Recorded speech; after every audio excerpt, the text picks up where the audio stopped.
Hello, my dear students. Assalamu alaikum. It's really praiseworthy to Almighty Allah that we all are surviving during this COVID-19. Shukriya, Alhamdulillah. I hope you guys are doing great in this COVID pandemic situation. Today, I'm going to present on real numbers. Basically, I will focus on MCQ part of this chapter today. So let's move into the screen.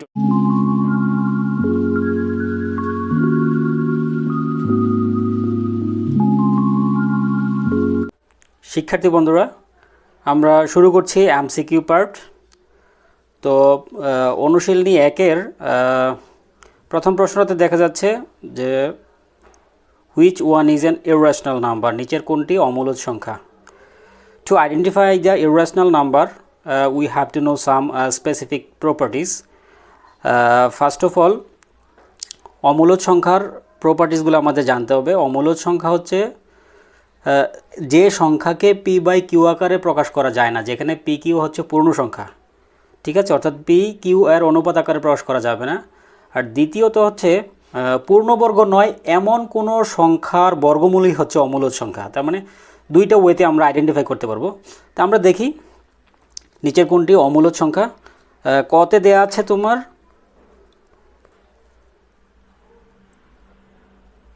দশমিক road 3, এটাকে যদি আমরা P by Q আকারে প্রকাশ করতে পারি কিনা একটু try করি।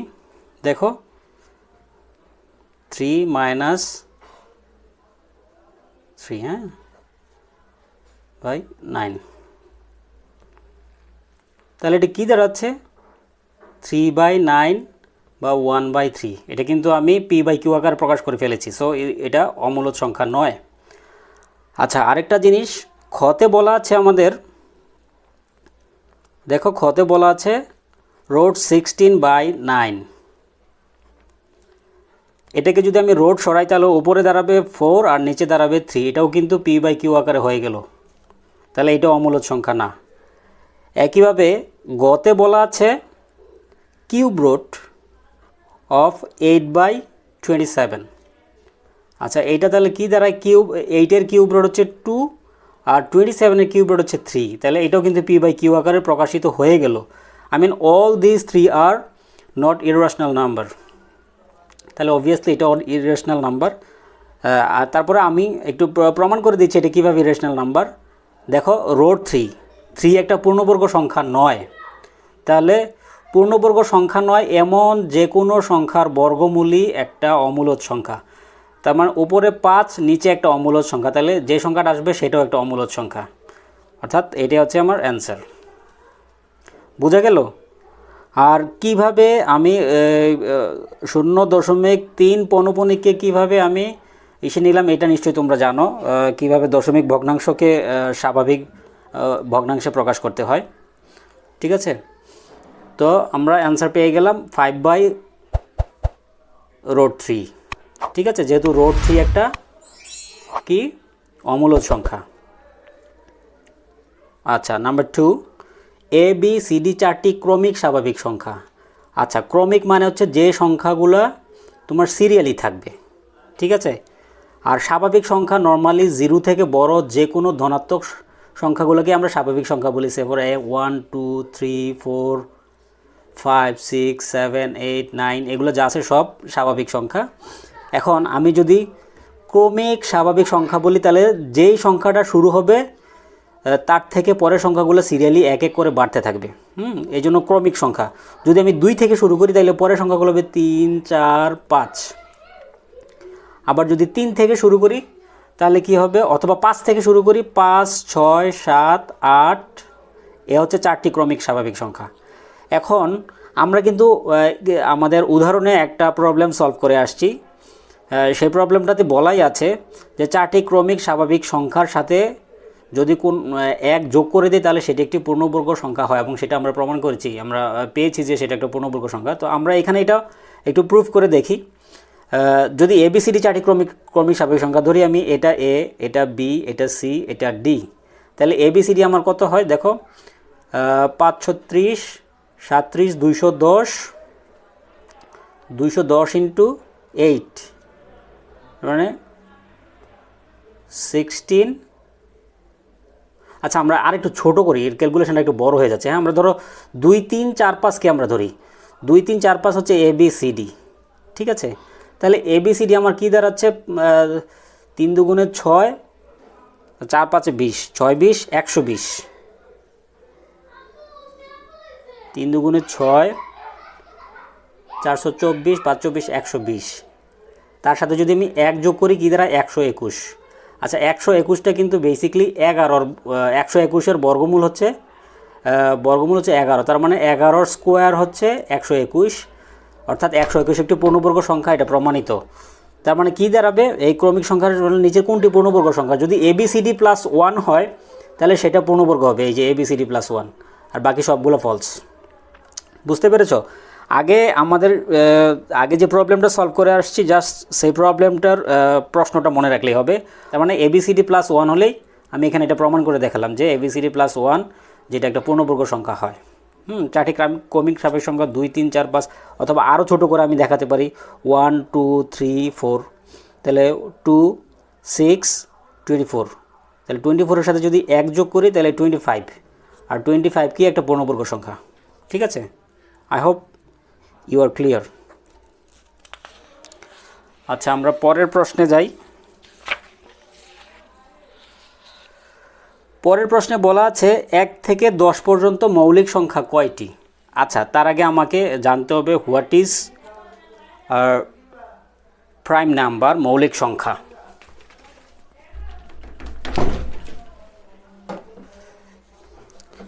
মৌলিক সংখ্যা আমরা জানি, প্রবলেম নাম্বার 3, 1 থেকে 10 পর্যন্ত মৌলিক সংখ্যা কয়টি বের করতে বলা হয়েছে। তো তাহলে আমাকে আগে জানতে হবে মৌলিক সংখ্যা কি। মৌলিক সংখ্যা prime number, the number that is greater than 1 and that is divisible by itself only. অর্থাৎ 1 থেকে বড় যে সংখ্যা শুধু ওই সংখ্যাকে দিয়েই ভাগ করা যাবে, সেটাই হচ্ছে মৌলিক সংখ্যা। উদাহরণস্বরূপ 1 থেকে বড় 2, হ্যাঁ, 2কে কি শুধু 2 দিয়ে ভাগ করা যায়। 3কে শুধু 3 দিয়ে ভাগ করা যায়। 4কে 2 দিয়ে ভাগ করা যায়, সো এটা হবে না। শুধুমাত্র ওই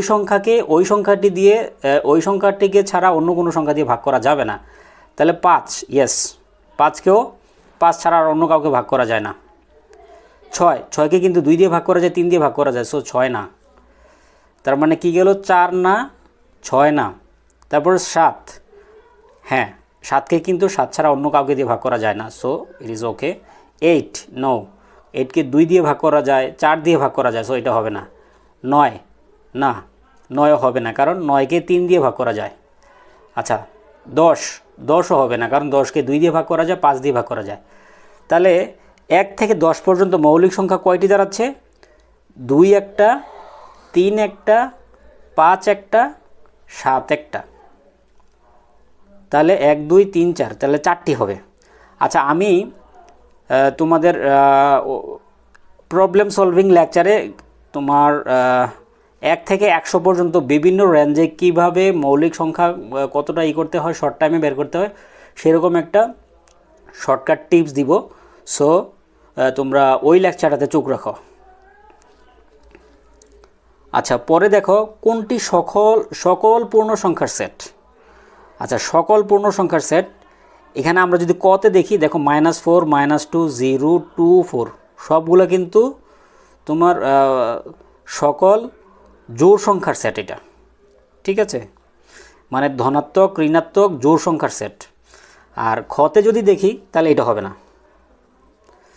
খতে যদি দেখি দেখো -2 -1 0 1 2, এইটা কিন্তু সকল সংখ্যার সেট, সকল পূর্ণ সংখ্যার সেট, মানে ধনাত্মক ঋণাত্মক এবং শূন্য সকল পূর্ণ সংখ্যার সেট। আমার মনে হচ্ছে এটা সঠিক উত্তর। তারপর আমরা বাকিগুলো একটু চেক করে দেখি। দেখো গতে বলা আছে -3 -1 0 1 3, এগুলো হচ্ছে যে সকল বেজোড় সংখ্যার সেট, তাই না? দেখো -3 -1 এই দুইটা বেজোড় সংখ্যা, 0 আবার 1 3 এই দুইটাও বেজোড় সংখ্যা। তার মানে সকল বেজোড় সংখ্যার সেট হচ্ছে গ। হ্যাঁ এটা না, এটা কিন্তু আমাদের প্রশ্নে ছিল পূর্ণ সংখ্যার সেট, বেজোড় সংখ্যার সেট বলিনি, সো এটাও না। কতে দাঁড়াচ্ছে সকল জোড় সংখ্যার সেট, গতে দাঁড়াচ্ছে সকল বিজোড় সংখ্যার সেট। আচ্ছা আর ঘতে কী দাঁড়াচ্ছে 0 1 2 3 4, তার মানে এখানে হচ্ছে যে সকল ধনাত্মক পূর্ণ সংখ্যার সেট, সো এটাও না। আমাকে আমার প্রশ্নে চেয়েছে সকল পূর্ণ সংখ্যার সেট, সকল ধনাত্মক বলে নাই, সকল পূর্ণ সংখ্যার ধনাত্মক ঋণাত্মক সব থাকতে হবে। সো খ ইজ দ্য রাইট অ্যান্সার। আচ্ছা, আমরা পরের প্রশ্নে যাই। বাস্তব সংখ্যার ক্ষেত্রে বিজোড় সংখ্যার বর্গ একটি বিজোড় সংখ্যা। হ্যাঁ, ইটস ট্রু। দেখো, আমরা যদি বিজোড় সংখ্যাগুলো কি 1, 3, 5, 7, 9, 11, 13 এগুলো একটু চেক করে দেখি। 1-এর বর্গ 1 বিজোড় সংখ্যা, 3-এর বর্গ 9 বিজোড় সংখ্যা, 5-এর বর্গ 25 বিজোড় সংখ্যা, 7-এর বর্গ 49 বিজোড় সংখ্যা, 9-এর বর্গ 81 বিজোড় সংখ্যা, 11-এর বর্গ 121 বিজোড় সংখ্যা, 13-এর বর্গ 169 বিজোড় সংখ্যা। তার মানে কি বিজোড় সংখ্যার বর্গ আরেকটি বিজোড় সংখ্যা, এটা ট্রু। ঠিক আছে।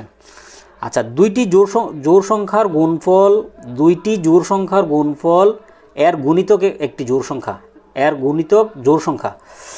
আচ্ছা, আমরা দেখি দুইটি জোড় সংখ্যার গুণফল। হ্যাঁ, দুইটি জোড় সংখ্যা, ধরো আমরা একটা প্রপার্টিজ তোমাকে বলি, জোড় সংখ্যা তোমাদেরকে বলি, জোড় সংখ্যার সাথে যে কোনো কিছু যদি মাল্টিপ্লাই করি সেটা একটা জোড় সংখ্যা হবে। জোড় সংখ্যার সাথে বেজোড় সংখ্যা গুণ করলেও মাল্টিপ্লাই হবে, আর জোড় সংখ্যার সাথে জোড় সংখ্যা গুণ করলেও জোড় সংখ্যা হবে। বুঝতে পেরেছো? অর্থাৎ জোড় সংখ্যার সাথে আমি যাই গুণ করি না কেন, জোড় সংখ্যার সাথে বেজোড় সংখ্যা গুণ করলেও জোড় সংখ্যা হবে, জোড় সংখ্যার সাথে জোড় সংখ্যা গুণ করলেও জোড় সংখ্যা হবে। প্রশ্নে যেহেতু আমাদেরকে দুইটি জোড় সংখ্যার কথা বলছে, তাহলে আমরা দুইটি জোড় সংখ্যা গুণ করে দেখি। সে ফর এক্সাম্পল, একটা জোড় সংখ্যা 2 আর একটা জোড় সংখ্যা একটা জোড় সংখ্যা 4 আর একটা জোড় সংখ্যা 6, তাহলে কী দাঁড়াচ্ছে 24। আচ্ছা, 24-এর একটা মাল্টিপল আমাকে বের করতে হবে, যেটা জোড়ের মানে গুণিতক। গুণিতক মানেও কি? মাল্টিপল। সে ফর এক্সাম্পল 24 মানে কি 2 × 12, তার মানে কি এটা এই যে এর একটা জোড়ের মাল্টিপল। ঠিক আছে। আবার এটাকে এমনভাবে বলা যায়, কি বলে 4 × 6, এই যে দেখো এটাও একটা জোড় মাল্টিপল। ঠিক আছে, গুণিতক জোড় সংখ্যা, তার মানে গুণিতকটা আমি চাচ্ছি। হ্যাঁ, তারপরে আমি 424, 2 12, 424, দেখো 3 8 24, 3 8 24, রাইট। তাহলে এখানে দেখো তুমি বলতে পারো যে 3 তো মাল্টিপল, একটা মাল্টিপল আছে বেজোড় আর একটা মাল্টিপল জোড়। আমার জোড় মাল্টিপল থাকলেই হলো, আমাকে বলছে যে গুণিতক জোড় সংখ্যা। আমার এই যে দেখো, তার মানে এটাকে আমি যদি এইভাবে না বলি, এইভাবে বলি 8 × 3, তার মানে এখানে কিন্তু আমি জোড় মাল্টিপল পাচ্ছি। ঠিক আছে, তার মানে এইটাও ট্রু। অর্থাৎ দুইটি জোড় সংখ্যার গুণফল এর গুণিতক জোড় সংখ্যা। তার মানে দেখো 24-এর গুণিতক আমি একবার পেয়েছি 2 12, আরেকবার পেয়েছি 4 6, আরেকবার পেয়েছি 8 3। Every times there is a multiple, there is an even multiple. এই যে দেখো 2 4 8, তার মানে এই দুইটা সত্য।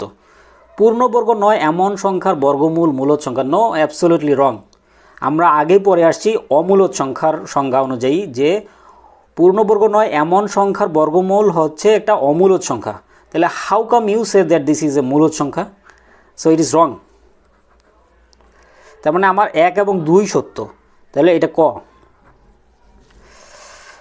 আচ্ছা, 3টি ক্রমিক স্বাভাবিক সংখ্যার গুণফল সর্বদাই নিচের কোন সংখ্যা দ্বারা বিভাজ্য হবে? আচ্ছা, আমরা 3টি ক্রমিক স্বাভাবিক সংখ্যা, সে ফর এক্সাম্পল 3টি ক্রমিক স্বাভাবিক সংখ্যা এরকম হতে পারে 1 2 3, অথবা 2 3 4, অথবা 3 4 5, অথবা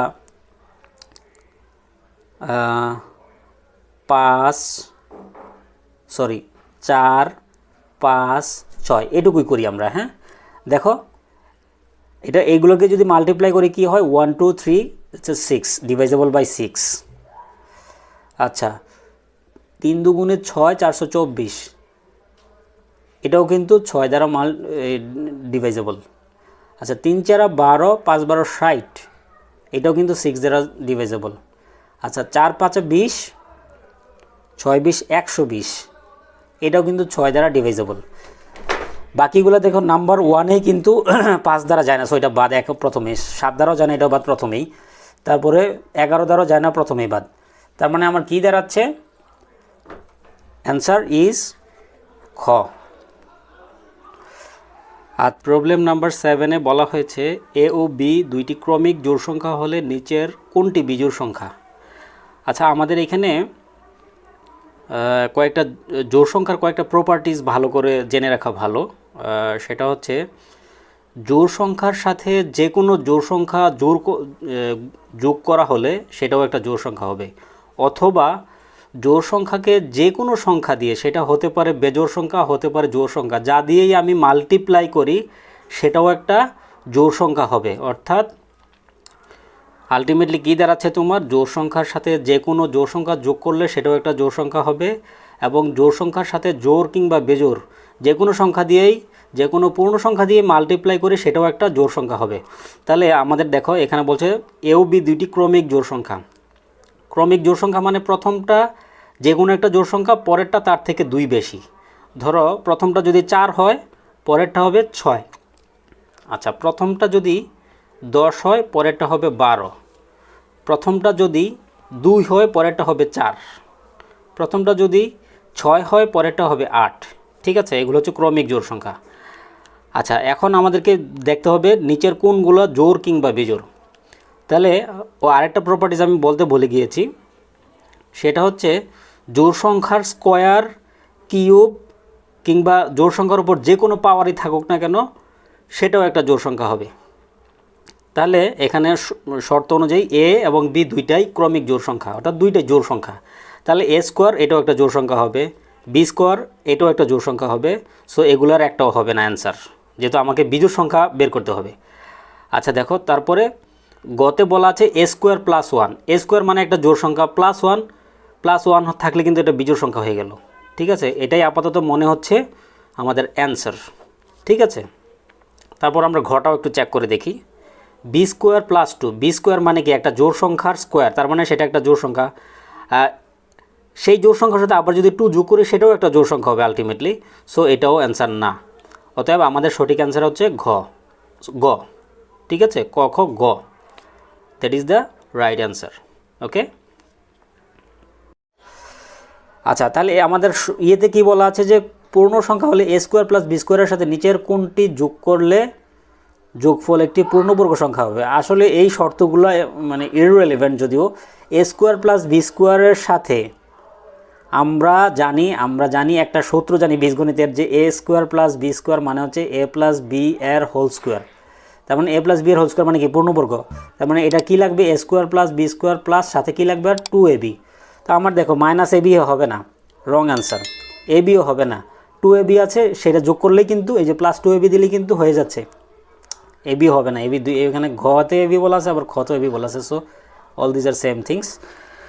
তার মানে 8 নম্বরে আমরা পেয়ে গেলাম 2ab যদি আমরা অ্যাড করি সেটা এ ফর্মুলাটা স্যাটিসফাই করে। I mean A plus B আর whole square equals to A square plus 2b square plus 2ab। যেহেতু অলরেডি আমার A square plus B square দেওয়া আছে, আমার সাথে এর সাথে শুধু 2ab অ্যাড করলেই I am getting A plus B এর হোল স্কোয়ার, হুইচ ইজ পূর্ণবর্গ সংখ্যা। ঠিক আছে, I hope you guys understand all these things.